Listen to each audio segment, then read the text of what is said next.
ನಡಿ, ಈಗ ಶುರು ಮಾಡೋಣ. ಕೇಸರಿಯಿಂದ ಮನೋಲ್ಲಾಸ ಮನಸ್ಸು ಮತ್ತೇರಿ ಕುಣಿದಾಡಿದೆ ನೋಡು, ಮನಸ್ಸು ಮತ್ತೇರಿ ಕುಣಿದಾಡಿದೆ ನೋಡು. ಕ್ಷಣ ಕ್ಷಣವೂ ಆಚರಿಸಿ ಕೇಸರಿ ಹಬ್ಬ. ವಿಮಲ್ ಬಾಯಲ್ಲಿ ಹೇಳಿ ಕೇಸರಿ. ಪ್ರಜ್ವಲ್ ಪ್ರಕರಣಕ್ಕೆ ಸಂಬಂಧಪಟ್ಟಂತೆ ಡಿಕೆ ಸುರೇಶ್ ಕೂಡ ವ್ಯಂಗ್ಯ ಆಡಿದ್ದಾರೆ.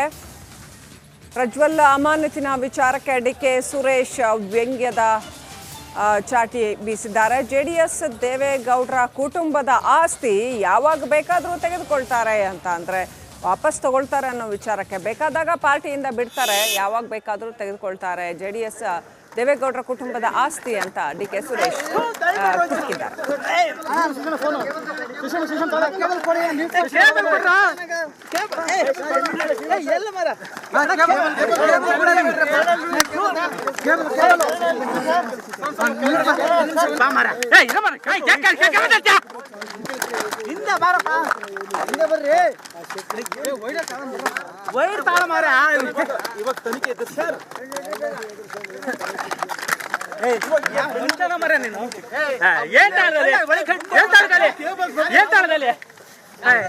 ಯಾವ ತನಿಖೆ ಬೇಕಾದ್ರೆ ಎದುರಿಸ್ತೀನಿ.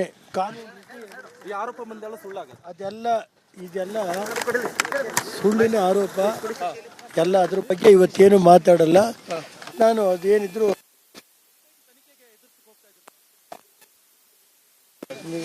ಈಗ ಎಸ್ ಐ ಟಿ ನೋಟಿಸ್ ಕೊಟ್ಟಿತ್ತಲ್ಲ, ತನಿಖೆ ಎದುರಿಸಕ್ಕೆ ಹೋಗ್ತಾ ಇದ್ರ ಮನೆ ಸರ್ ಹೇಳಿ.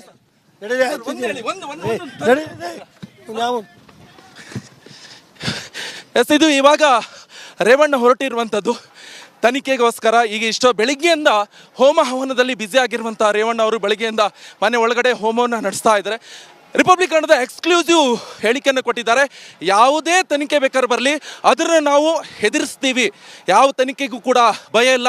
ನಾವು ಗಂಭೀರವಾದಂಥ ಒಂದಿಷ್ಟು ಪ್ರಕರಣಗಳ ತನಿಖೆಯನ್ನು ಈಗಾಗಲೇ ಎದುರಿಸಿದ್ವಿ, ಆದರೆ ನಾವು ಯಾವ ತನಿಖೆಯನ್ನು ಕೂಡ ಈಗ ಎದುರಿಸ್ತೀವಿ. ಒಂದಿಷ್ಟು ಆರೋಪಗಳು ಬಂದಿದೆ, ನಿಜ, ಎಲ್ಲವನ್ನೂ ಕೂಡ ಎದುರಿಸ್ತೀವಿ ಅಂತ ರೇವಣ್ಣ ಅವರು ಈಗ ಹೊಳೆನರಸೀಪುರದಲ್ಲಿರುವಂಥ ಮನೆಯಿಂದ ಬೆಂಗಳೂರು ಕಡೆ ಹೊರಟಿದ್ದಾರೆ. ಕ್ಯಾಮ್ರಾ ಪರ್ಸನ್ ದೀಪಕ್ ಜೊತೆ ನಿಕೇಶ್, ರಿಪಬ್ಲಿಕ್ ಕನ್ನಡ, ಬೆಂಗಳೂರು. ಪ್ರಜ್ವಲ್ ದೇಶ ಬಿಟ್ಟು ಹೋಗೋದಕ್ಕೆ ಬಿಜೆಪಿ ಸಹಕಾರ ಕೊಟ್ಟಿದೆ. ಸಿಎಂ ಸಿದ್ದರಾಮಯ್ಯ ವಿರುದ್ಧ ಆರ್ ಅಶೋಕ್ ಈ ಆರೋಪಕ್ಕೆ ಸಂಬಂಧಪಟ್ಟಂತೆ ಕಿಡಿಕಿಡಿಯಾಗಿದ್ದಾರೆ. ಸಿದ್ದರಾಮಯ್ಯ ಈ ಆರೋಪವನ್ನು ಮಾಡಿದ್ರು. ಪ್ರಜ್ವಲ್ ದೇಶ ಬಿಟ್ಟು ಹೋಗೋದಕ್ಕೆ ಬಿಜೆಪಿಯೇ ಸಹಕಾರ ಕೊಟ್ಟಿದೆ ಅನ್ನೋ ಆರೋಪ ಮಾಡಿದ್ರು. ಇವರ ಯೋಗ್ಯತೆಗೆ ಇವ್ರಿಗೆ ದಮ್ಮಿಲ್ವಾ? ರಾಜಕೀಯವಾಗಿ ಎದುರಿಸುವಂಥ ದಮ್ಮಿಲ್ವಾ ಇವ್ರಿಗೆ? ಚುನಾವಣೆಯಲ್ಲಿ ಬಂದು ವೋಟ್ ಕೇಳಿ ಮತದಾರನ ಒಲಿಸ್ಕೊಂಡು ಅಂತ ಧೈರ್ಯ ಇಲ್ವಾ ಇವ್ರಿಗೆ? ಇಲ್ಲ, ಇವ್ರಿಗೆ ಧೈರ್ಯ ಇಲ್ಲ. ಯಾಕಂದರೆ ದೇಶದಲ್ಲಿ 50 ವರ್ಷ ಆಡಳಿತ ಮಾಡಿ ದೇಶವನ್ನು ಲೂಟಿ ಹೊಡೆದಿರೋವಂಥವ್ರು ಭ್ರಷ್ಟಾಚಾರಿಗಳು ಇವರು. ಎಲ್ಲ ಜೈಲಲ್ಲಿ ಬೇಲಲ್ಲಿದ್ದಾರೆ. ಇವರು ಗೆಲ್ಲಕ್ಕಾಗಲ್ಲ, ಚುನಾವಣೆಯಲ್ಲಿ ಗೆಲ್ಲಕ್ಕಾಗಲ್ಲ, ಮೋದಿ ಮತ್ತೊಮ್ಮೆ ಪ್ರಧಾನಿ ಆಗ್ತಾರೆ ಅಂತ ಅವರ ಸಾವನ್ನು ಬಯಸ್ತಾ ಇರುವಂಥದ್ದು. ಇದು ಭಾಳ ನೀಚತನದ ಕಾಂಗ್ರೆಸ್ ಬುದ್ಧಿಯನ್ನು ತೋರಿಸ್ತದೆ.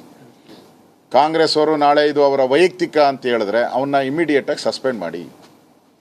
ಇದು ಕಾಂಗ್ರೆಸ್ ಪಾರ್ಟಿ ಹೇಳಿಕೆ ಅಲ್ಲ ಅಂದರೆ ಅವ್ರ ಮೇಲೆ ಕೂಡಲೇ ಆ್ಯಕ್ಷನ್ ಮಾಡಿ ಅವನ್ನ ಕಾಂಗ್ರೆಸ್ ಪಾರ್ಟಿಯಿಂದ ಸಸ್ಪೆಂಡ್ ಮಾಡಿ. ಇಲ್ಲ ಅಂದರೆ ಇದು ನಿಮ್ಮ ಹೇಳಿಕೆನೇ, ಇದು ಕಾಂಗ್ರೆಸ್ ಪಾರ್ಟಿ ಹೇಳಿಕೆ ಅಂತ ನಾವು ಟ್ರೀಟ್ ಮಾಡಬೇಕಾಗುತ್ತೆ. ಮತ್ತು ಇಮಿಡಿಯೇಟಾಗಿ ಚುನಾವಣಾ ಆಯೋಗಕ್ಕೆ ಇದ್ರ ಬಗ್ಗೆ ದೂರನ್ನು ನಾವು ಸಲ್ಲಿಸ್ತೀರಿ.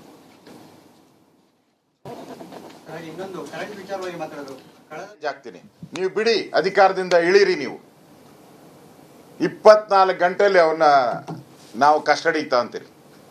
ಬಿಟ್ಟಿಳಿರಿ ಸಿದ್ದರಾಮಯ್ಯನವರೇ, ಅಧಿಕಾರ ಬಿಟ್ಟಿಳಿರಿ. 24 ಗಂಟೆಯಲ್ಲಿ ಕ್ರಮ ತೆಗೆದುಕೊಳ್ತೀರಿ. ದೇಶ ಬಿಟ್ಟು ಓಡೋಗ್ಬಿಟ್ಟವ್ರೆ ಬಿಜೆಪಿಯವರು, ಹೆಂಗ್ ಬಿಟ್ರು ಅಂತ ಕೇಳ್ತೀರಲ್ಲ. ನಾನು ನೆಕ್ಸ್ಟ್ ಕ್ವಶನ್ ಅದೇ ಇರೋದು, ಹೆಂಗ್ ಬಿಟ್ಟು ಹೋದ್ರು ಅಂತ. ಅಣ್ಣ, ನಾನು ನಿನ್ ಕೇಳಕ್ಕೆ, ನನಗೆ ನಾನು ಹಿಂದೆ ಬಹಳ